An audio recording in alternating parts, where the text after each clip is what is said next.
Okay, well, I think we're ready to kick off now. So welcome, everyone. Thank you so much for joining us. I'm just going to kick us off with karakia to begin. So, kia hora te merino, kia whakapapa pōnamu te moana. Hei huarahi mā tātou I te rangi nei. Aroha atu, aroha mai. Tātou, ia tātou katoa. Hui e, tae kie. So, welcome to UnionAid's virtual May Day celebration. Welcome to everyone who's joining us on Zoom, and also welcome to everybody who is watching the live stream on Facebook. We're really pleased to have you here joining in on this really important conversation. So my name's Melissa Ansell-Bridges. I'm the Secretary of the New Zealand Council of Trade Unions Te Kauai Kaimahi, and we also are joined today by four fantastic panelists who I'm really looking forward to hearing from. So you'll be able to see them with cameras on, but around the screen we're joined by Duangsomphong Wanglap, and they're from Thai Global Workers Union, and really pleased to have you here, Duangsomphong. We're also joined as a last-minute ring-in. Thank you very much, Ed Miller from First Union, for stepping in today. And First has been working for a long time with the Thai Global Workers Union as well, and so we'll be able to bring a New Zealand perspective to that work. We're also joined by Rachel Dobrić, and Rachel's with Oxfam Aotearoa and working on the What She Makes campaign. I'm really looking forward to hearing some more about that campaign shortly as well. And last but certainly not least, we're also joined by the Honourable Phil Twyford, who I'm sure needs no introduction, but is a Labour MP and is going to be able to talk a bit more about, from a government perspective, how we address some of the issues that we're going to be discussing today. So welcome everyone, and thank you very much again to our panelists for joining us today, for being able to be here to share their experience and their wisdom and some of the mahi that they do as well. So our theme for today is workers along supply chains, why international solidarity matters, which I think is a really fantastic message to be focusing on for this May Day event. So obviously in today's globalised economy, the products that we use and the products that we consume often don't originate in New Zealand, often have come through multiple countries before they get to New Zealand, before we're in a position to purchase them. And also alongside that, often the workers involved at the various stages of the supply chain are exploited and are underpaid and working in unsafe and often inhumane conditions. However, international solidarity, fair trade practices can all make a difference in improving the lives of these workers. And that is obviously something that everyone here today is interested in. And so what we're going to be talking about today is how advocating for better working conditions and supporting these, fair trade products and engaging in acts of international solidarity, how we can create a more equitable and sustainable global economy. So some big themes in there, and I'm really keen to get into this conversation. So before I do that, I just want to acknowledge some important dates. Obviously, May Day is the 1st of May, and so that's this coming Monday, but there are also some other important dates that happen around this time. Tomorrow is International Workers' Memorial Day, where we remember all of the workers who have been killed at work. In New Zealand, in the last year, we know over 60 workers have been killed at work, a number which is far too high. But also recognising that those dynamics that I mentioned previously the unsafe and inhumane working conditions which often workers in the global supply chain are engaged in means that many lives are lost, many workers are killed at work as a part of that global supply chain, which ultimately ends up with products being available for us to purchase in New Zealand. And an example of that is, of course, the Rana Plaza. And fittingly, a couple of days ago, the 24th of April, was the 10-year commemoration of the Rana Plaza collapse. And I'm sure, you know, everyone here is familiar with that horrific incident, but over 1,000 people lost their lives in Rana Plaza and 2,500 were injured. And this is in the context of almost $200 million worth of garments being imported into New Zealand in 2022. So it's a very active import market in New Zealand, and an example of that international supply chain and some of the human costs which can be involved in that. So I think that's enough by way of an introduction from me. I'm really keen to hear from our panelists now. And we've got a real treat. First up, Duangsomphong Wanglap has prepared a video for us to watch, which talks about some of the work that the Thai Global Workers Union has been up to. So Sarah, would you mind playing that video for us now, please?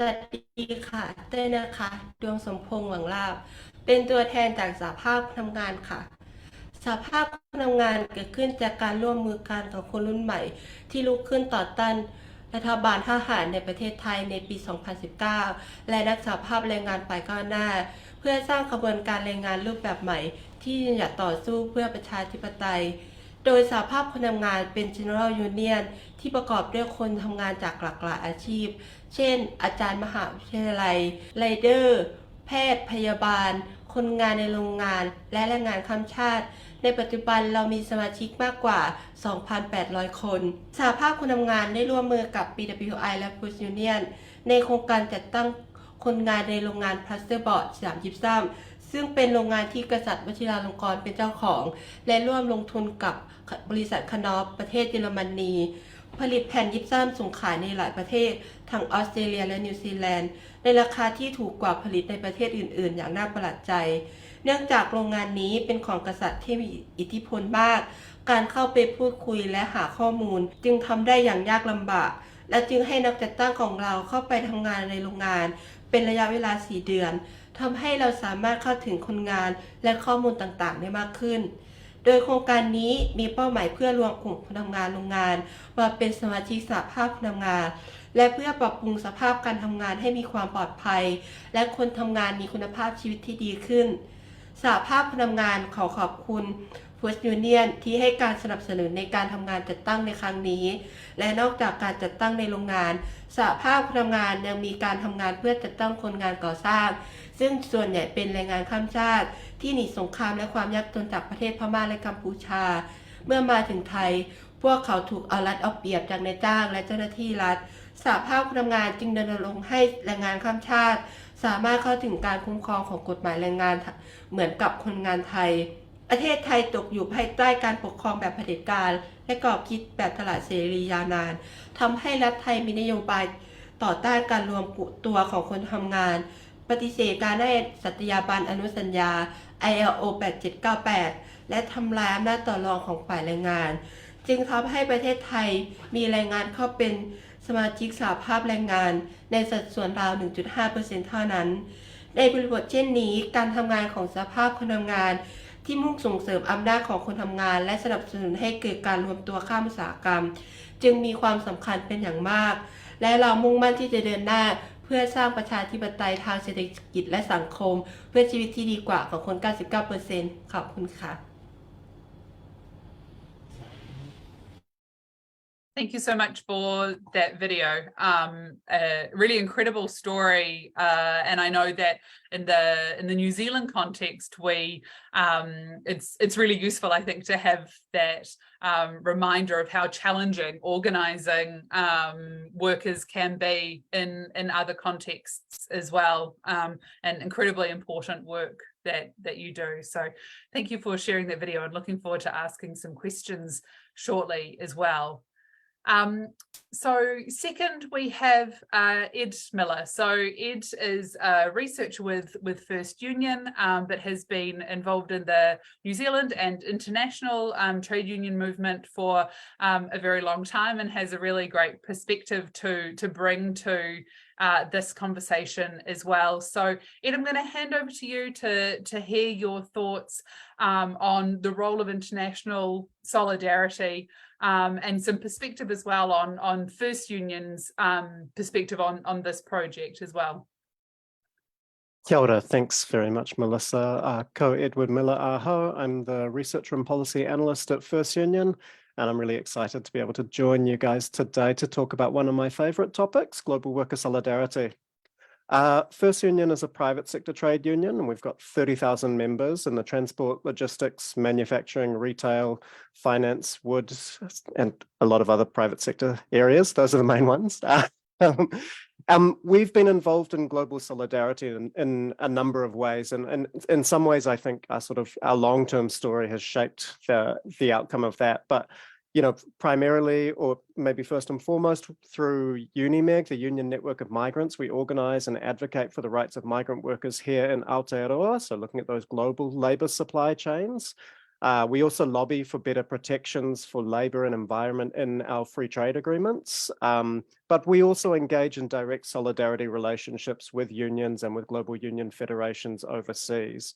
We're actively involved in 5 global union federations because we have so many different sectors, and those global union federations work to bring together unions from effectively the same industries across the world.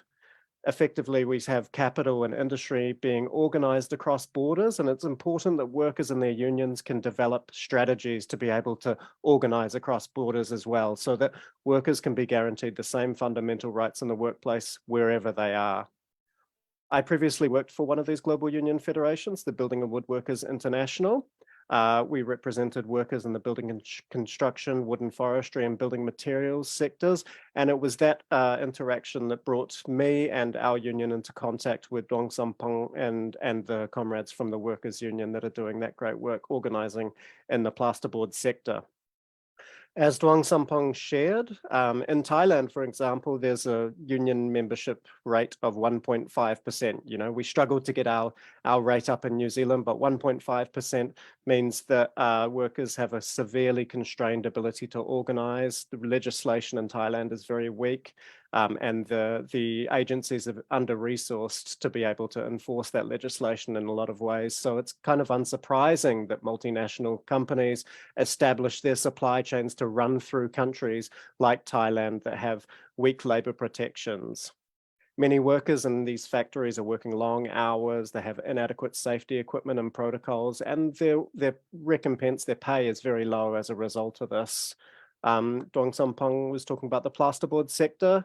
In Thailand, the minimum wage, which most of the workers, as we understand in the plasterboard sector, are paid, comes to about $2 an hour, New Zealand. So we're talking about 1/10 of the minimum wage that New Zealand workers enjoy.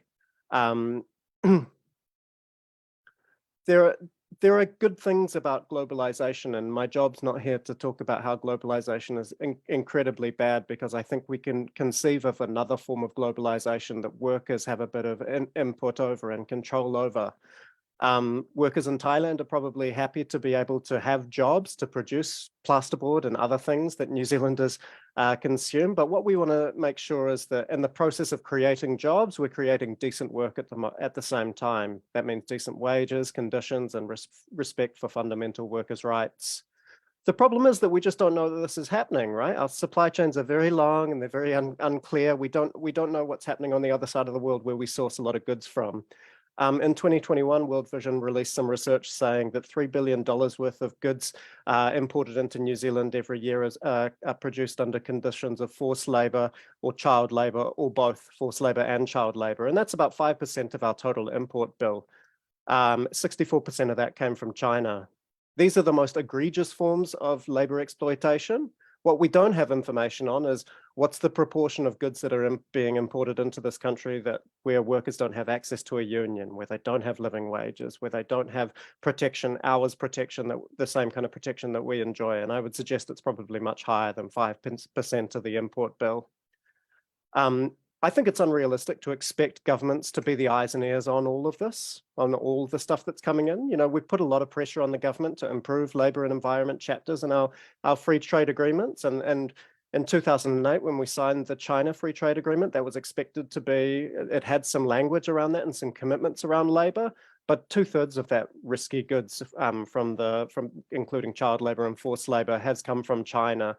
So it really raises the question of whether free trade agreement chapters on labour alone are able to do that. I don't think that's the case. I think unions and workers in Aotearoa have a crucial role in reaching across borders, being able to share information about wages and working conditions, and asking ourselves, do we accept those conditions offshore? And if we don't accept the same things here, then we shouldn't accept those offshore as well. We have members in the transport, logistics, and retail industries that are likely involved in, moving these goods, whether they're produced under conditions of child labour or workers not having access to a union. We think that we should be able to, if we're in the same supply chain, maybe there's a case for including those concerns within our collective agreement negotiations with the employers that we're bargaining with. Maybe our workers would also be interested in having a right to be able to refuse handling goods where we have information about that. How can we push our legislation to embed more of that spirit of solidarity so that our comrades don't have to accept things that we won't accept here in Aotearoa? Any improvement to the wages and working conditions of our comrades overseas should be seen as a victory for us here in New Zealand. Therefore, I think that the more that we can organise across borders, both within our industries and within particular companies, the more chance we have of building a real global labour movement that can secure real improvements for working people wherever they are. Thanks very much.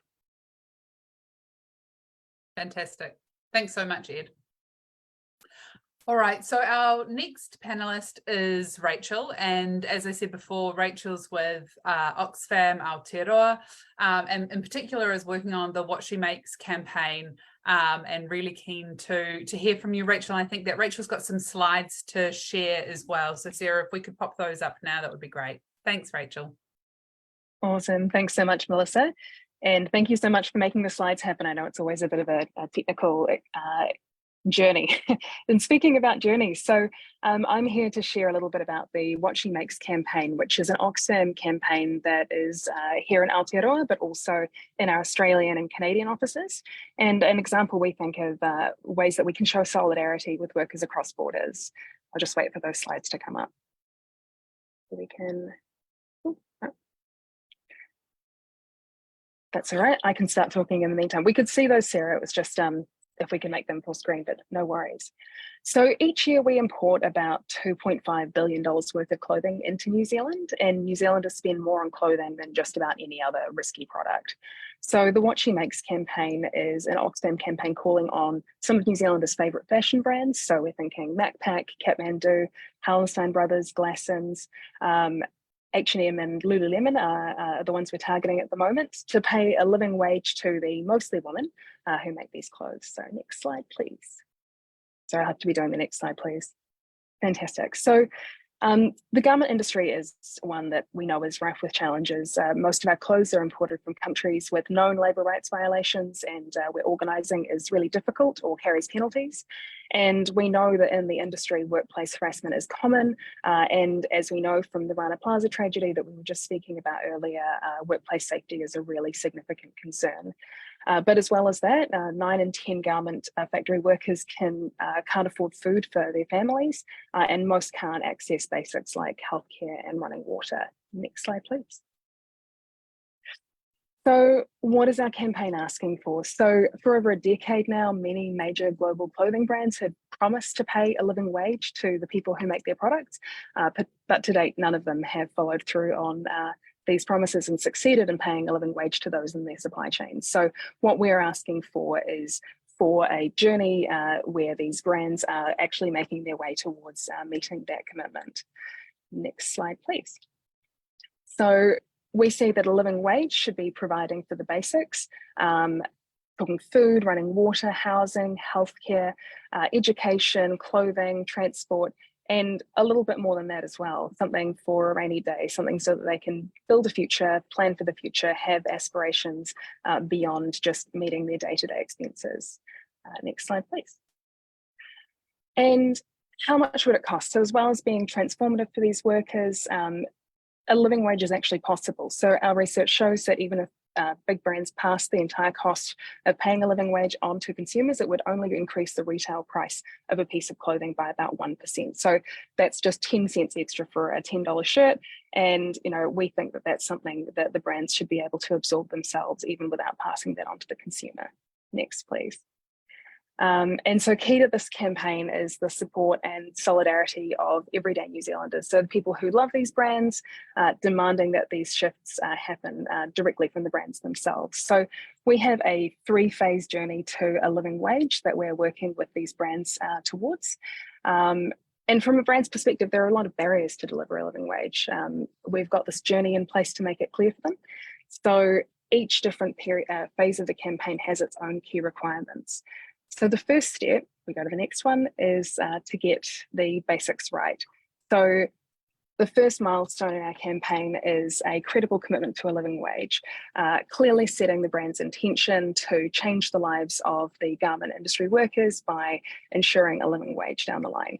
And that we see as a public commitment, something where we can hold these brands to account.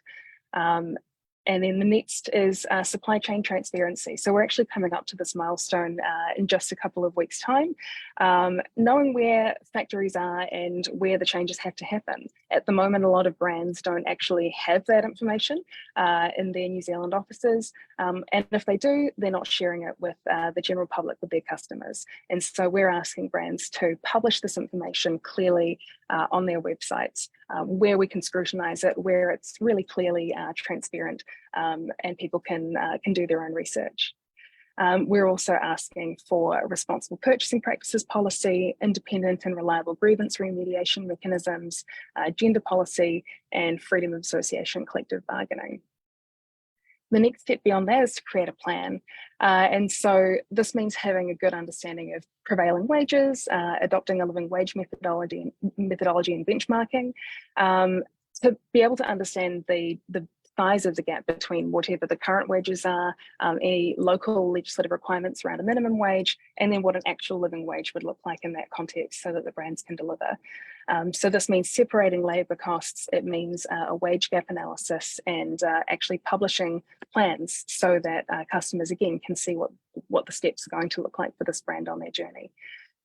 And then finally, if a brand has actually implemented steps 1 and 2, paying a living wage we see as the next logical step. So from the time a brand has made a commitment, we know it's going to be not a fast journey. A lot of brands don't have this infrastructure in place already to be able to do these things overnight.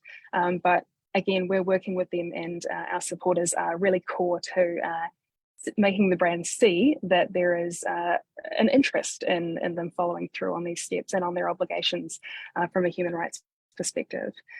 So we'll be continuing this work over time. The campaign was only launched in November last year, and we're really looking forward to being able to take you all on this journey with us and seeing where we go. So the tracker has these multiple milestones that we'll be publishing reports and updates on. Like I say, the transparency milestone is in just a couple of weeks, and we look forward to the updates for you then.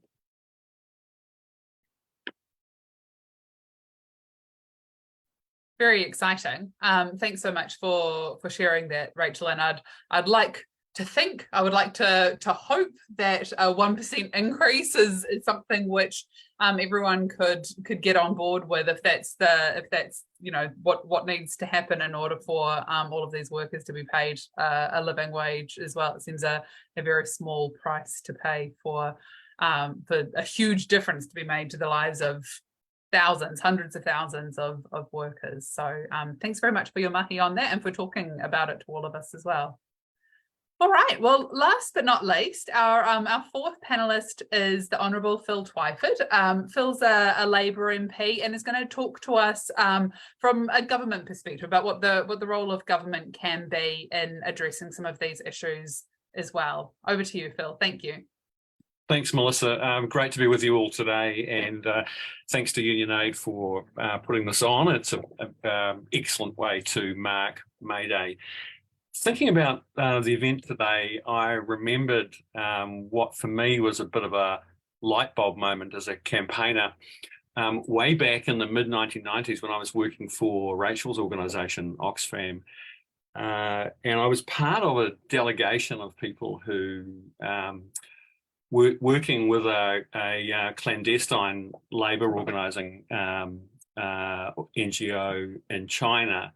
We went into Shenzhen, the free trade zone in southern China, to visit garment factories to look at sort of human rights and workers' rights issues. And we went in pretending to be potential investors in the garment factories there. And we were shown around the factories, and we also visited the kind of hostel accommodation nearby and spoke to workers with the help of interpreters. And it was such an eye-opener for me at that point, because the workers in those garment factories that we spoke to were mostly young women who'd come from villages in the interior of China. We talked to them about their work and their lives and what they wanted. And it was very clear to me that they were really happy to be there, working in factories in conditions that, from a New Zealand perspective, we would find pretty difficult to imagine. But they were very happy to be there. They were happy to be in the bright lights of Shenzhen. They were happy to be earning cash money that they were saving up. And ultimately, they wanted to go back home, start families, and invest that money in running businesses and so on and so forth. So that really, for me, made me really stop and think about how we might respond in solidarity to those workers. And it made me think that actually an approach that supported workers to organise was by far the best approach, and not one that, for instance, might try to persuade consumers not to buy those products, but actually the approach that Edward and Rachel have talked about, and that Union Aid is such a great exponent of, that I think it made me realise that was the correct approach. As a politician and as a Labour MP, I have a very strong conviction that international solidarity through the international labour movement and civil society is by far the most important way that we can achieve change and achieve justice for workers internationally. But I would also argue as a writer to that the role of government is indispensable to this picture, because if we want to achieve lasting change, it's going to require institutions like government, but also international organisations and the private sector, of course, to change behaviour and make policies and pass laws. And we need leaders to show political courage to do that. And so government, I think, is government both in a country like New Zealand, but also government in a place like Thailand and elsewhere is really a kind of indispensable to achieving the change that we want. And what I wanted to do is give you three examples where I think government can make a difference and is currently making a difference. So the first is that as my fellow panelists set out in terms of in the opening presentation about the situation in Thailand with the workers' union there, workers' rights are inextricably tied up with democratic rights, and in so many countries, for instance, authoritarian regimes and military dictatorships, to them, labour organising and the rights of workers is completely it's the opposite of what they stand for. And so often workers and labour organisers are very high on the list of people who are targeted by those regimes. So Myanmar is a great example of that right now. And having our government in New Zealand take a firm and principled stand and use its foreign policy to show solidarity with the people of Myanmar and workers there and the labour movement there is one of the most important things that I think that we could do. And just to give you an example, our government has a really warm and engaging relationship with the National Unity Government that is leading the fight against the military dictatorship in Myanmar.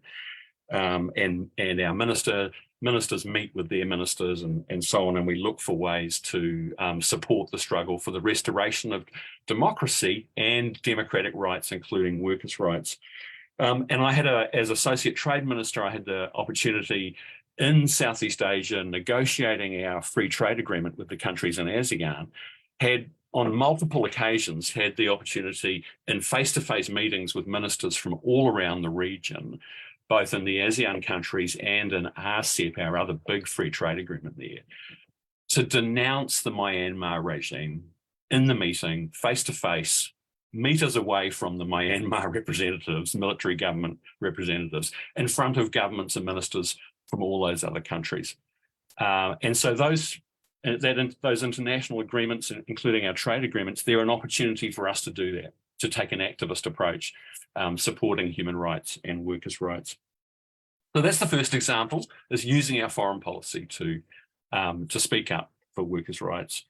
The second is that I think there are occasions when we can use domestic policy and legislation to make a difference in this area. And the example that I want to give you is the modern slavery issue, where an international civil society campaign has been very effective in getting, for example, the UK, the EU, the US, and Australia all to take a legislative approach to dealing with modern slavery, forced labour, and so on.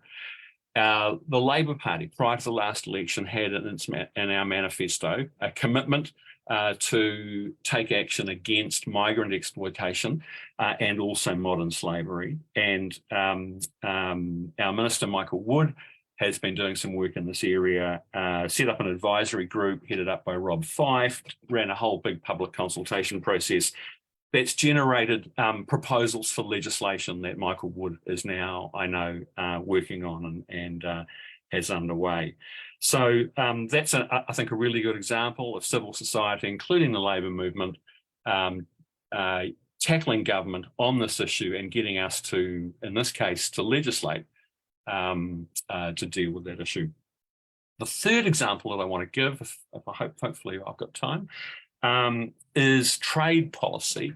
And Edward mentioned this, and I think it's a useful area where activism can meet government and trade policy. And for a long time now, internationally, the labour movement has used trade agreements as one lever to push governments to change in this area.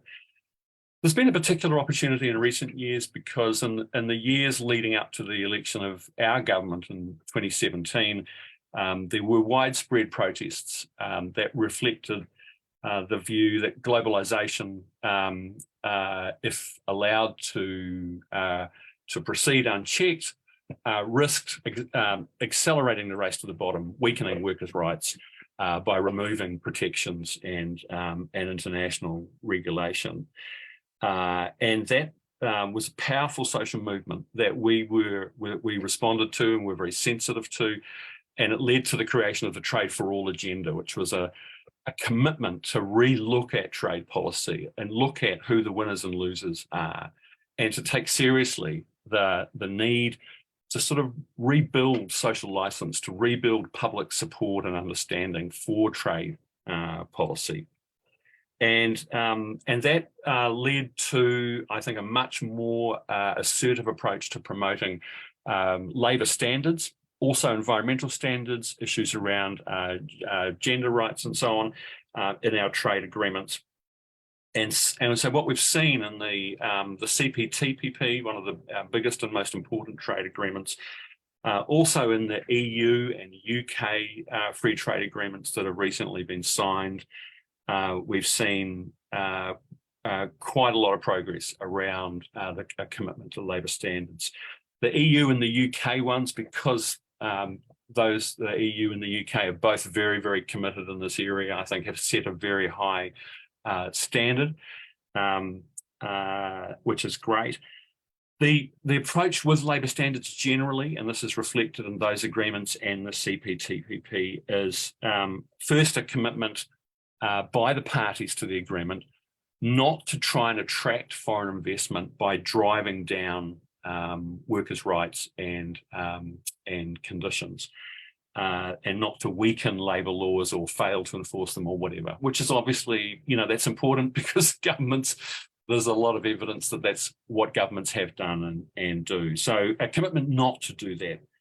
Secondly, a commitment to respect and abide by the most important ILO conventions on these things. So prohibition of child labour, forced labour, non-discrimination in relation to labour practices, and crucially, commitments to freedom of association, allowing workers to organise and form unions, and the rights to collective bargaining. So, and then usually the third part of it is a commitment to some kind of disputes mechanism, some kind of accountability mechanism, so that parties can, if they breach these commitments, they can be taken to task on it. And it's really a feature of both the EU and the UK free trade agreements that we've committed to those things, plus our climate change commitments, plus CEDAW and commitments around gender, and said, if we don't meet up to these commitments, you have the ability to take us to task through this and hold us accountable under this trade agreement. So finally, the thing I would mention in relation to that is that so as Associate Trade Minister over the last couple of years, and I was working on the upgrade of our free trade agreement with Australia and ASEAN, we achieved a labour standard clause in the ASEAN free trade agreement. Now, the ASEAN as a group have never, ever done anything on that, of that nature at all. And so that was an important first step. But the important thing to note is that it was a commitment to work on a cooperation basis to explore and kind of develop this. So it wasn't the kind of hard and fast and very accountable commitment that you see, for instance, in the UK or EU FTAs or in the CPTPP. But that's nevertheless, I think, a step forward and an example of the way that governments can use these instruments to push forward and create progress. And finally, I would say that it doesn't end there.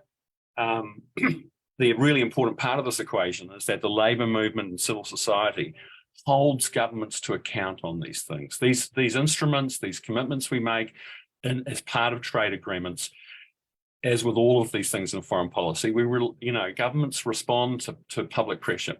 And it's up to civil society and the labour movement, I think, to keep holding governments to account. And in the case of, if there are breaches of these agreements, to run the flag up the flagpole and say, hey, what about what's going on in Thailand right now? That's not consistent with the agreement that we made.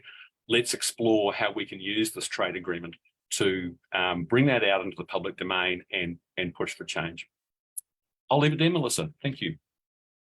Thanks so much, Phil. That was great, really comprehensive and very interesting. And I think your last point in particular is always a welcome reminder and a welcome invitation, I'm sure.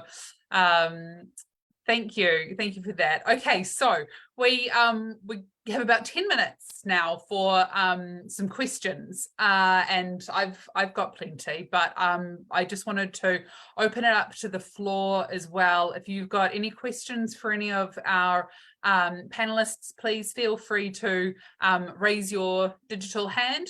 If you raise your physical hand, I might not see you because there's a couple of screens worth of participants, but if you raise your digital hand, or feel free also to write it in the chat. Sarah's monitoring the chat, and we'll pass those questions on if any come through there. But to kick us off, it might be quicker if you've got any top of mind just to pop a hand up.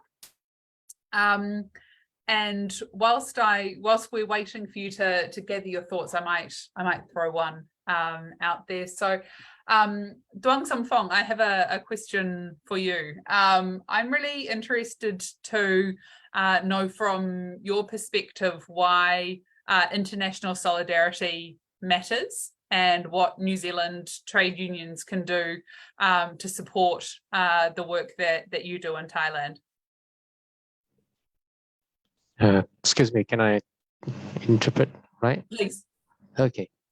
ก็ทางนิวซีแลนด์ก็สนใจมุมมองการต่อสู้ของแรงงานในไทยที่เตยได้พูดมาก็อยากจะถามว่าทางนิวซีแลนด์แล้วก็องค์กรแรงงานต่างๆในนิวซีแลนด์เนี่ยสามารถสนับสนุนหรือให้ความช่วยเหลืออะไรได้บ้าง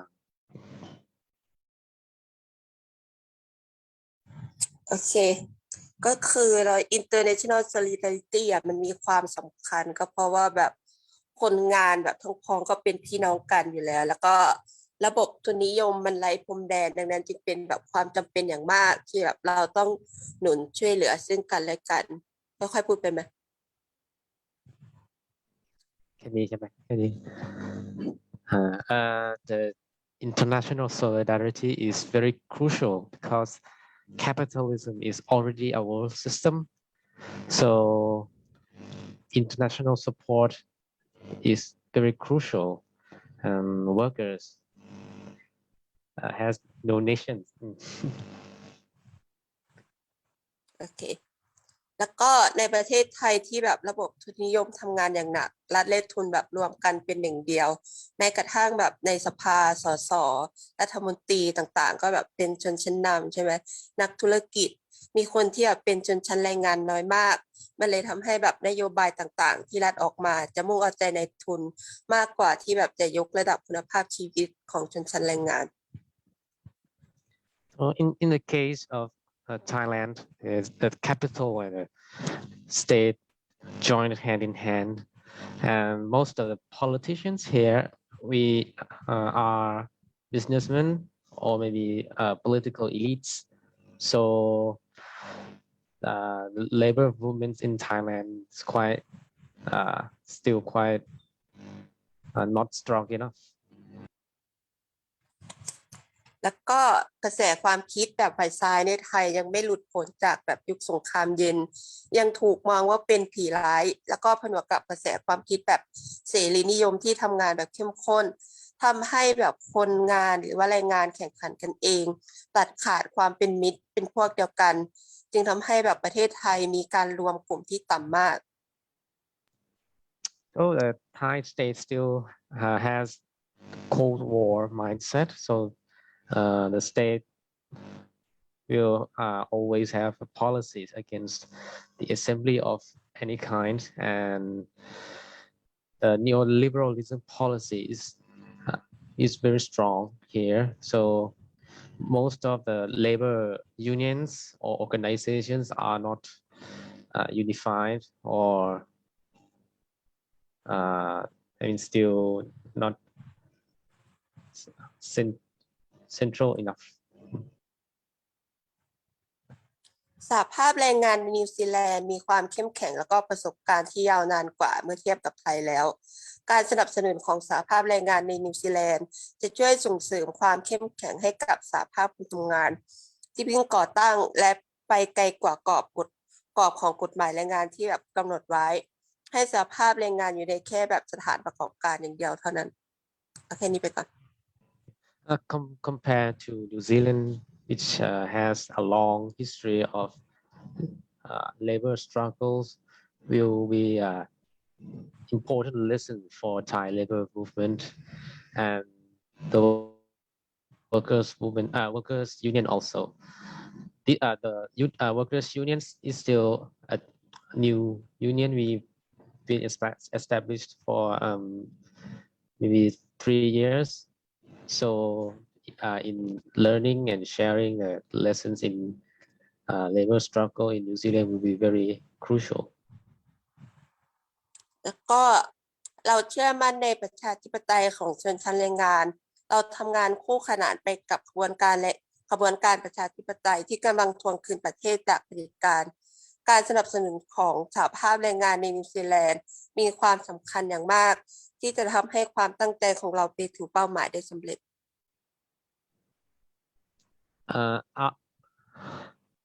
Our workers union also believe in workers democracy, and we've been working along with other democracy movements, and we believe that the support from New Zealand unions and labor movements will help us achieve our goals. Thank you very much for that answer. Okay, a reminder that you can pop questions down in the chat or raise your digital hand if you have any questions for our panelists. Ed, I want to throw to you. I'm interested to know what your thoughts are on what the role of businesses is in addressing this challenge as well, both international and also specifically in New Zealand. Thanks heaps, Melissa. Yeah, I think this is a crucial question. I mean, businesses are the crucial link in here. Workers and unions and governments can do a huge amount, but unless you get those responses from business, things don't change and things don't move forward. There's a lot of businesses that are taking positive steps. But I think the whole question comes around transparency and the difficulty of looking through supply chains. You know, they're very opaque and they're very long and complicated, and workers and their unions really struggle to understand the implications of that, those opaque supply chains and what's happening in those supply chains. I think the best thing that businesses can do can be transparent in all of those dealings, to document as much as possible what they know about what their supply chains look like, and where they find that there's gaps in their knowledge, to go and undertake investigations and research in that. Phil mentioned the steps forward that have been taken in the modern slavery space, where a lot of the way we address that is by just getting the information out there in the public, the due diligence obligations of businesses to report. Often it's the process of the investigation and the reporting that reveals this information to businesses themselves. And businesses are just made up of people like you and I, and most business leaders, regardless of what they see in financial statements, still want to know that the workers in their supply chains are in decent situations and receive decent wages and all of that kind of thing. So the more that we can make those dealings transparent and opaque, the easier it is to be able to get responses. And even if the businesses don't respond, then very often their consumers and their customers make sure that they do. Yeah. Thanks, Ed. I think that's a really important point, that transparency is hugely important, able to empower everyone to make good decisions. Carol, you've got a question. Yeah, following on from what Ed just said, the issue of due diligence seems to me to be a really useful concept, and I know a number of countries, one that comes to mind is France, have enacted due diligence legislation. And I wondered if Ed or anybody else on the panel wanted to talk about how, if at all, that's had any impact so far. I mean, obviously for a country like New Zealand with a limited number of multinational companies, it's probably less important than some of those big, global players housed in countries like the States and so on, but I'd be really interested in your thoughts on that. I'd like to ask that. Ed, do you have some thoughts? Yeah, were you talking about the French legislation, Carol? Yeah, in particular, but I mean anything else in that regard that you're aware of, if anybody is. I haven't quite seen whether it's had much impact yet, but as a concept, holding, you know, companies to account under their own domestic legislation of their country of origin seems to me to be quite a powerful tool to stop countries behaving, you know, badly somewhere else and paying and treating workers completely differently than they would be required to in their own home country. I did on one occasion try and use that French legislation with regards to a case in Cambodia that was in Siem Reap, where they have all the temples. There were a group of temple restoration workers that were trying to organize, and the project was funded by the French government. We were not successful in that instance. And I think the challenge at this stage with these new pieces of legislation is it's all new territory. So there's a lot of steps in terms of getting ducks in the row, and there's big challenges for unions to be able to have the degree of sophistication to engage with all of these new mechanisms. There's really great work going on within a lot of the global union federations in terms of developing the skills and the strategic understanding of how to do this, but it's very early stages yet for a lot of this. In some of the labour chapters I've seen, or the use of some of the labour chapters and free trade agreements, there has been overseas, there's been some interesting cases in terms of the US-Mexico relationship, in terms of questions around the treatment of union organisers, particularly in Mexico, where the rate of unionisation is very low and a lot of US manufacturing is outsourced there. But again, early days yet. And I think it's the same situation that we're facing here with our own free trade agreements, that to my knowledge, we haven't had any labour related complaints filed over through the labour chapters that we have in our free trade agreements. And I think Phil hit the nail on the head. You know, there is a challenge here for the New Zealand trade union movement for us to be able to put those cases forward in succinct ways so that the government is in a position to say, well, we have to respond now that the people have spoken. That, I guess, is the next part of the story. Thank you.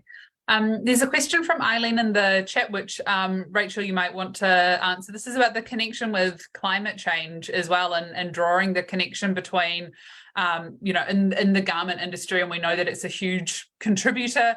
I know that this is an area that Oxfam works on as well. Do you have any thoughts on that question? How we can strengthen the work that needs to be done in both of these areas, I suppose, how they feed off each other? Yeah, absolutely. I mean, obviously, you know, climate change is one of our priority areas as well, like you say. And I think the question for us to be thinking about is, you know, we talk in contexts like ours about a just transition, but what does a just transition even look like when the workers that you're talking about already don't earn a living wage? And so these things absolutely go hand in hand. The workers in these industries and the clothing industry are in contexts where, you know, they are in communities that are some of the most susceptible to losses and damages from climate change, in Bangladesh, for instance. So absolutely, you know, we see these things as inextricably linked, and, you know, making sure that we're ensuring that workers have their due is also about building resilience for the impacts that we know they're already going to be facing.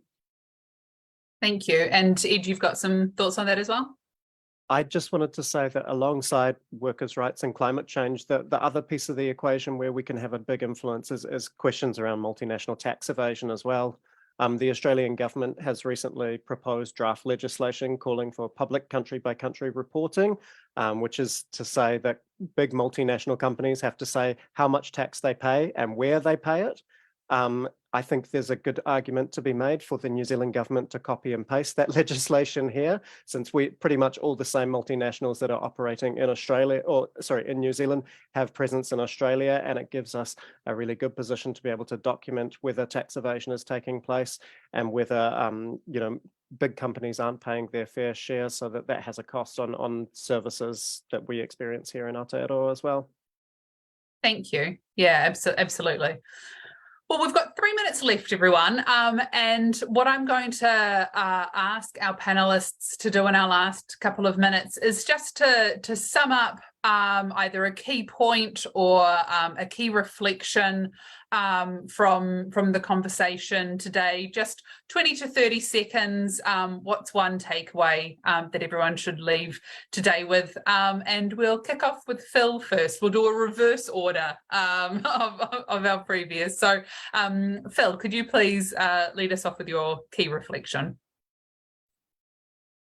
Our Labor government believe strongly in the need to improve the position of workers, both in Aotearoa but also internationally.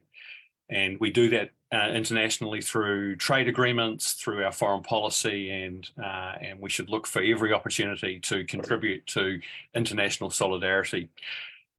If you want this to continue, then vote Labour this October and spend this year working, volunteering to re-elect a progressive Labour-led government.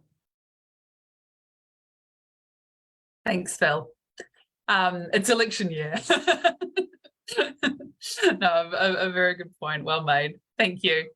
And thanks very much for joining the panel today as well. Really appreciate your time and your insight and huge experience to be able to contribute to this conversation. Thanks, Melissa. Alrighty. Rachel, you're up next.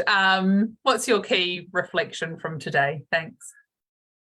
Yeah, we live in a time where it's harder and harder for corporations and wealthy, privileged, powerful individuals to ignore or hide their exploitation of their workers, and where we can organise our communities across borders in ways that we never have before. There's a huge amount of work that we need to do, but together we can change the rules and we can bring justice for everyone.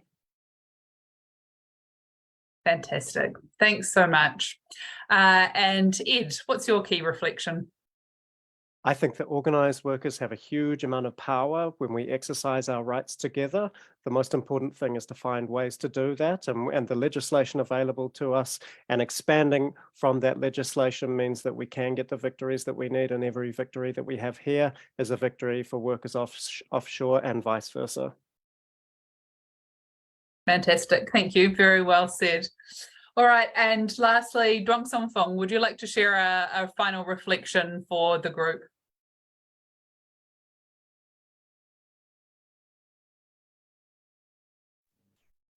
Hey.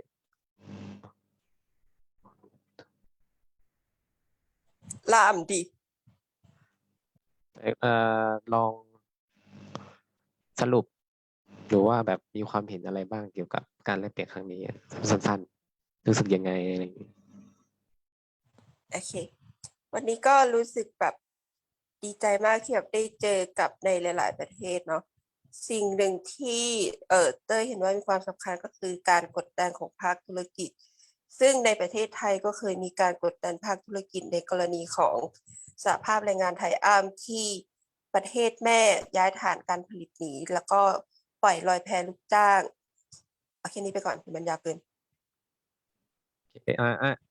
I am glad to be able to reach the international labor organizations and อะไรนะเต้ยที่เอาใหม่ดิ ไม่ก็คือในประเทศไทยก็มีประสบการณ์ที่แบบจะกดดันภาคธุรกิจเหมือนกันในกรณีของสหภาพแรงงานไทยอ้ำที่ถูกบริษัทแม่ในประเทศฮ่องกงปิดโรงงานหนีแล้วก็ปล่อยลอยแพลูกจ้าง Okay, and in the case of Thailand, we used to have incident that about Triumph unions, which is the garment workers union. The company closed down the factory without telling workers and without compensation, and the unions put pressure on the government to pressure business sector to pay compensation for workers. ต่อนะโอเคแล้วก็ซึ่งโรงงานที่ผลิตนั้นเป็นโรงงานผลิตเสื้อผ้าให้กับชุดชั้นในของผู้หญิงให้กับแบรนด์ดังๆต่างๆเช่นแบบ Victoria's Secret ซึ่งในการต่อสู้ก็ได้มีการแบบกดดันไปยังบริษัท Victoria's Secret หรือแบบชุดชั้นในชั้นนำอะไรต่างๆเพื่อที่จะให้บริษัทแม่ที่เป็นผู้รับจ้างผลิตมาจ่ายค่าชดเชยให้กับคนงานซึ่งสุดท้ายก็ส่งผลประสบความสำเร็จ And the union also put pressure on other major underwear brands such as Victoria's Secret to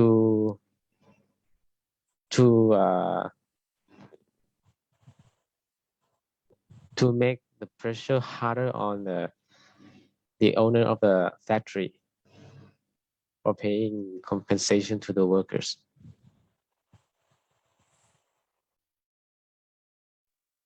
Thank you very much.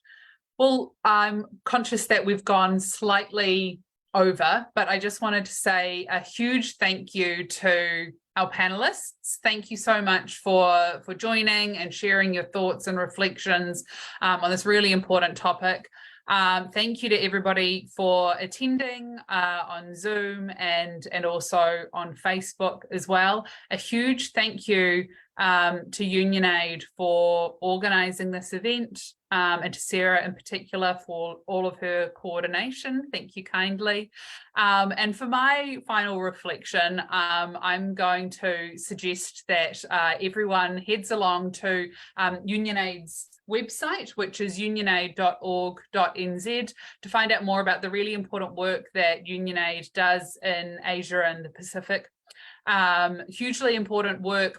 This theme of international solidarity is so key to the work of UnionAid, and there are lots of ways that you can continue to support that work. There's a lot of volunteering which can be done. There's also donations which go to incredibly important projects across Asia and the Pacific.